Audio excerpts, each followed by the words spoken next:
তো বন্ধুরা, আজকে লাঞ্চে যে বানিয়েছি এরকম রেসিপিগুলো আপনারাও বানিয়ে নিতে পারেন চটজলদি বানাবার জন্য।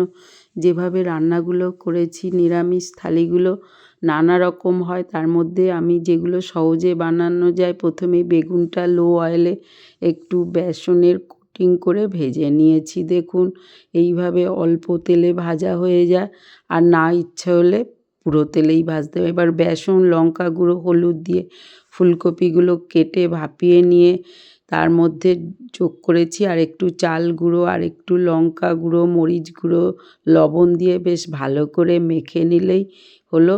লবণটা দেখে নেবেন আর অল্প করে জল দিন, দিয়ে বেশ ভালো করে মিশিয়ে মেখে নিন। মাখাটা পুরো কিন্তু কভার হবে না, অল্প অল্প ফুলকপি আর অল্প অল্প বেসন। তার ফাঁকে কাঁচকলাগুলোই কড়াতেই ভেজে নিয়েছি। কাঁচকলা ভাজাটা আমার খুবই প্রিয়, যখনই সময় পাই একটু আধটু ভাজা বসিয়ে দিয়ে এবার ওই কড়ার মধ্যেই তেল দিয়েছি, দিয়ে অল্প অল্প করে ফুলকপিগুলো ভেজে নেব। নেড়ে চেড়ে আলতো করে ছাড়িয়ে দেবো, আর এপিট ওপিট করে মুচমুচে করে এইভাবে একেবারে ভেজে নিতে পারে। না হলে এইভাবে যদি না পারেন বা অন্য সময় খেতে চান, সেক্ষেত্রে কিন্তু অন্য রকম একটা প্রসেস করতে পারেন। এগুলো তো এখন আমি তুলে নেব। চলুন, এবার আমি সবগুলোই কড়াই দিয়ে দিয়েছি ওই তেলের মধ্যেই। কড়াই একটুও লাগবে না, নাড়িয়ে চাড়িয়ে হালকা করে ভেজে তুলে নিন।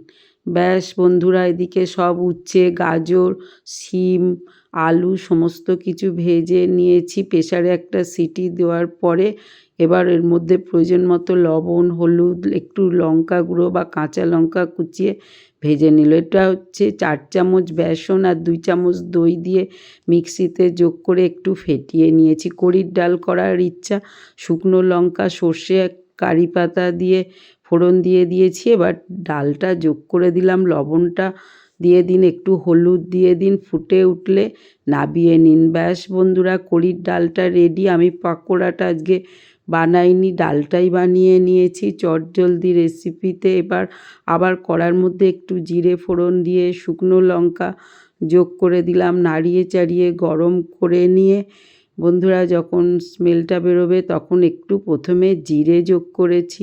সবই নিরামিষ, দেওয়ার পরে একটু আদা কুড়ে দিয়েছি, দেওয়ার পরে একটু প্রয়োজন মতো হলুদ দিয়ে দিয়েছি।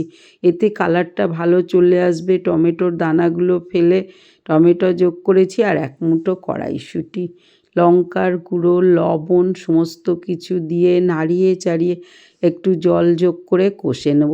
দেখুন সমস্ত যখন হয়ে আসবে সেই সময় মরিচ গুঁড়ো আর একটুখানি গরম মশলা দিয়েছি, তাহলে গ্রেভিটা রেডি হয়ে গেছে। এবার যেরকম ঝোলটা খাবেন বা একটু বেশি করে দিন। বয়েলড আলুগুলো ছাড়িয়ে নিয়েছি, ভেজে নিতে পারেন, অন্য সময় ভেজে নিই, এখন আমি ভাজিনি, এইভাবে যোগ করে দিলাম।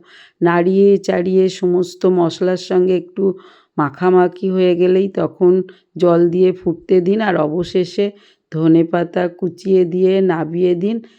ব্যাস দারুণ টেস্টি উইন্টার স্পেশাল রেসিপিগুলো কিন্তু সবই হয়ে গেল নিমেষের মধ্যে। এরকম করে অল্প সময় আপনিও এতগুলো রেসিপি বানাতে পারবেন। রেডি আমার আলুর দম।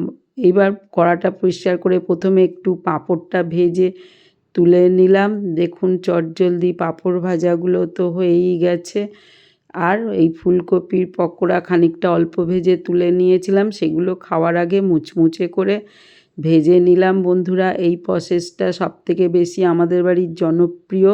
আর গরমা গরম একটু বিট সেদ্ধ করে নিয়েছি। হিমোগ্লোবিনের অভাব থাকলে, কম হলে মাঝে মাঝে বিট সেদ্ধই খেতে পারেন। মূলো কুচিয়ে নিয়েছি। সব কিছু আমার রেডি। পাঁপড় ভাজা টাজা নিয়ে থালিটা খুবই অল্প সময় বানিয়ে ফেলেছি। বন্ধুরা চলুন পরিবেশন করে দিই। তার মধ্যে উচ্ছে ভাজা, তেতো আর কি সব সবজি দিয়ে, কাঁচকলা ভাজা, বিট রুটটা অল্প করে ভেজে নিয়েছি, হালকা করে ফুলকপি পাকোড়া, আর দেখুন কড়ির ডাল করে দিয়েছি, আলুর দম।